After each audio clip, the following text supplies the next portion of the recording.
முருகப்பெருமானுக்கு செவ்வாய்க்கிழமையில் வெற்றிலை தீபத்தை ஏற்றுவதால் நாம் நினைத்த காரியம் நடக்கும்.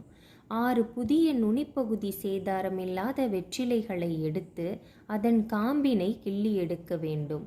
பின் நட்சத்திர கோலமிட்டு அதன் மீது 6 வெற்றிலையையும் மயில் தொகை போல் ஒரு தாம்பூலத்தில் விரித்து வைத்து அதில் மஞ்சள் குங்குமம் வைக்க வேண்டும்.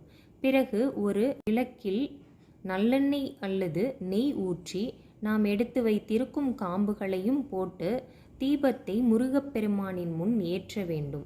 தீபம் ஏற்றும் போது நமது கோரிக்கைகளை மனதில் நினைத்து முருகப்பெருமானை வழிபட வேண்டும்.